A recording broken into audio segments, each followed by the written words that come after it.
家人们一觉醒来吓一跳啊，金价一夜之间跌了60块钱。你说这个像不像之前830的时候一下子跌到730？今年以来单日下跌最狠的一次了吧？一夜之间资产缩水啊，这一块1000克的黄金一夜之间从100万到了94万，现在估计马上93万了。黄金我真的没招了，国庆之后990入的黄金，我当时是差不多已经在顶点了嘛，然后后面它是一路跌，我一路补，把我自己的成本价从990补到970之后，当时好像有一个周末之后我就忘了这回事了，大概5-6天还是快1个礼拜没看吧。今天吃晚饭的时候看了一眼，金价跌到890了，就是我差不多每克跌了100块钱。当时我其实很难受，然后我就想着我就算卖了，就算算上手续费，但是我明天后天只要按照这个涨势跌，我不管什么时候买回来我都是可以的，没关系的，对吧？就算不买回来我就跌，那我就及时止损嘛，也差不多了。结果我觉得最难受的就是我卖完2个小时，我刚刚看了一眼，它又涨回去，涨了896了，就是我在最近几年的最高点买入了黄金，然后在那个最低点卖出去了。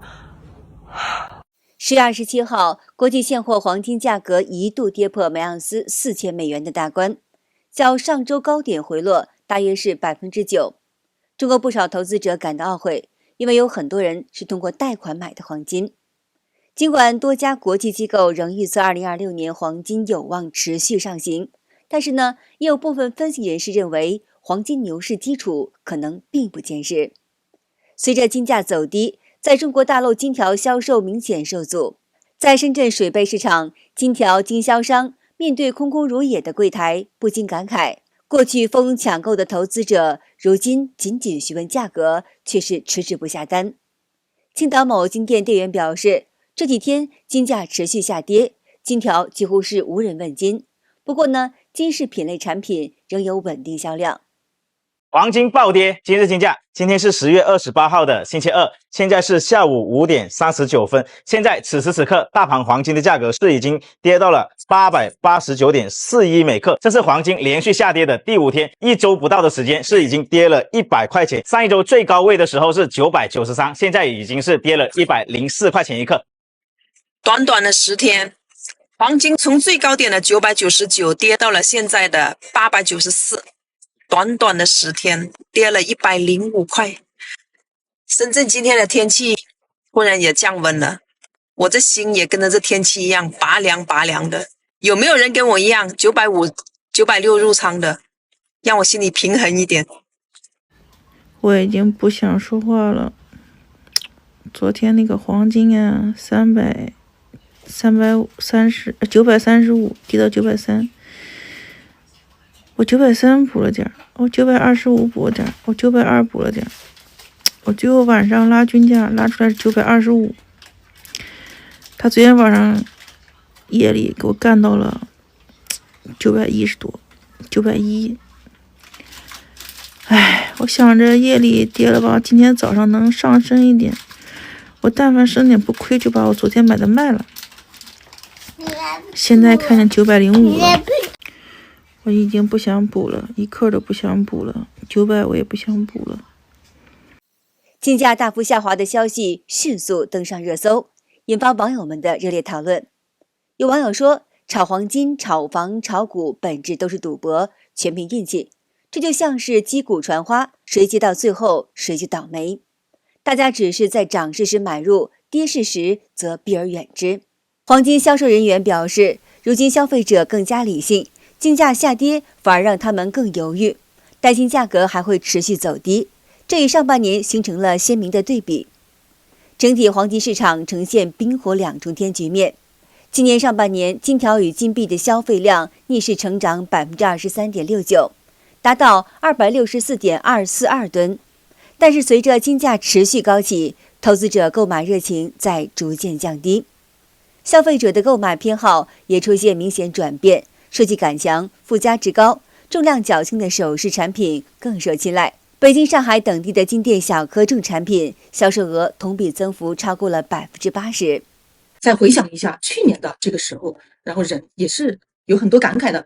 这个它一条当时是50克，50克一条是50克，一盒就是250克。然后当时的价格，这个发票也是在这里的，老铺黄金，50克是27500，那么应该是550一克，550一克吧。然后27500乘以5根的话，就是这一盒当时是一共花了137500。就是我想问一下，就是我们38岁这个年纪，就是小姑娘不谈，刚工作的这些人不谈，就是35岁以上手里面存款能拿出来5万、10万，就是不要太多吧，10万、15万、20万左右的。我觉得就是像我们这个年纪，不管你是上班还是打工也好，只要咱们不乱花钱啊，家里面夫妻2口子就是正儿八经过日子的，手里面存个10万、20万，我觉得是能拿出来的。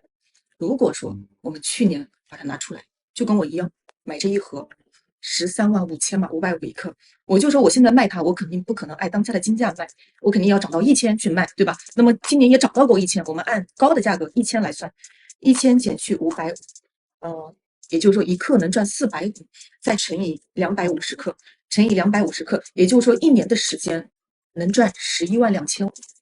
博主惠美说，如果你去年手里有10万块钱，你放在银行里面，现在还是冷冰冰的10万块钱。但是呢，如果说你有10万块钱，你跟惠美一样买了这一盒金条，现在可能摇身一变就变成了20万块钱。而且呢，以后这些金条还会再涨价。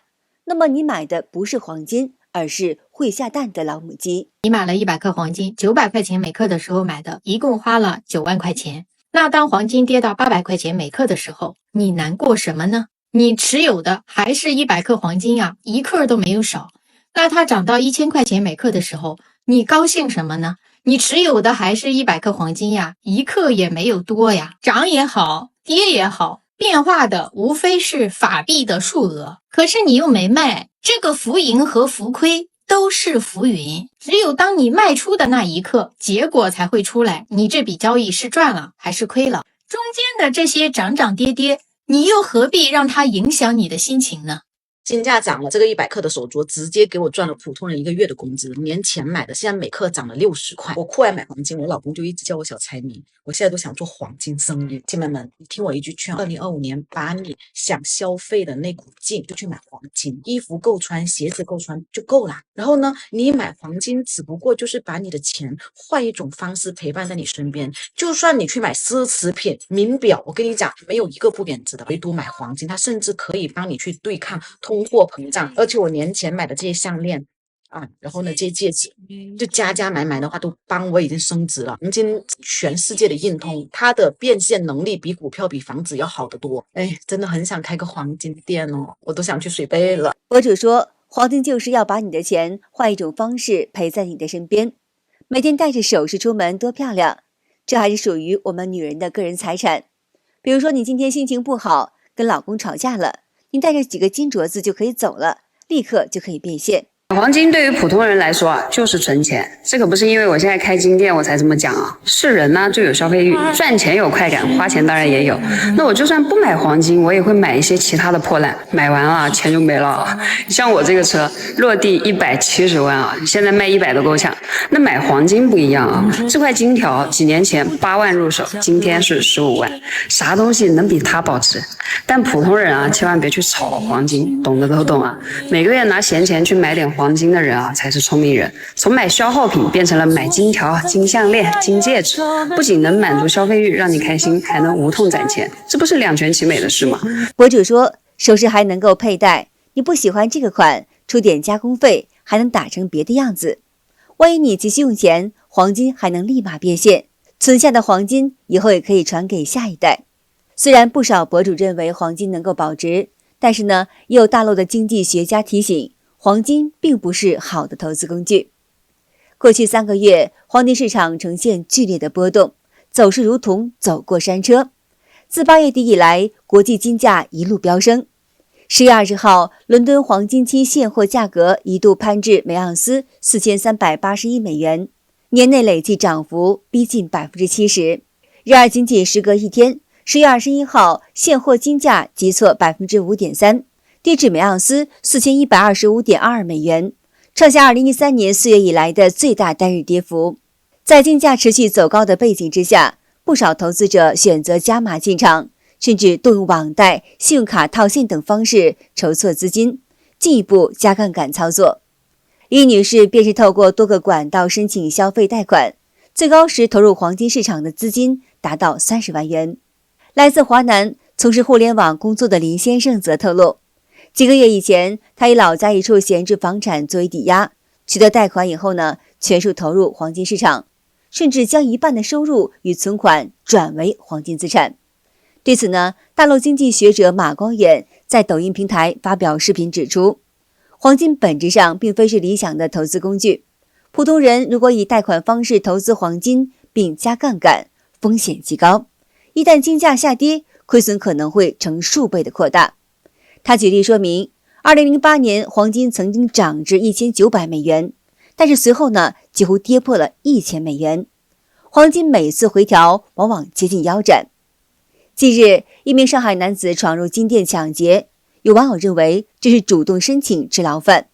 现场视频显示，有一名男子右手拿着锤子，左手拎袋子，来到一家中国黄金店砸毁柜台，店外聚集了有不少围观群众。根据吉木新闻的报道表示，10月26号上午10点55分左右，浦东关分局接到报警称，一男子正在康沈路某金店内，警方迅速赶到，在保安协助下逮捕了37岁的曹某。事件中没有人受伤，店内商品也没有遭到破坏。目前，曹某已经被依法刑拘，案件仍在进一步调查当中。事件曝光以后，迅速引发网络热议。有网友表示，现在生活艰难的人越来越多了，有人流浪，有人干脆选择进监狱吃牢饭。更有网友直言，抢劫是假，想进监狱是真。有人批评曹某行为鲁莽，这年头还敢光天化日抢金店，简直是自毁前程。那么也有人认为呢，他可能是故意寻求被收容。还有人调侃道，终于不用睡桥底下了。黄金它又跌了，本以为今日周一开盘大盘能涨到960、970，没想到啊，开盘即跌呀，跌到了929、930左右。这一到下午这功夫，跌到了920了。对于这波现在怎么看呢？也看不明白了。在上周四出完数据以后，黄金大涨上来，周一开盘应该干到960、970。我始终认为这波下降是给周二大数据到底降没降息给做准备。现在金价下降只是给上涨太猛了给筑基垫基基呢。但是明天这个数据一出来，突破1000不是太大问题，回到960、970也不是问题，我们就能集体去上岸了。但是啊，这跌的有很多人都已经拿不住了，跌的有点太吓人了。但是啊，记住了，千万别瞎抛。好的，今天就和大家聊到这儿了，请您记得点赞、订阅、留言，并且分享给您的朋友们。感谢您的支持，我们下期节目再见。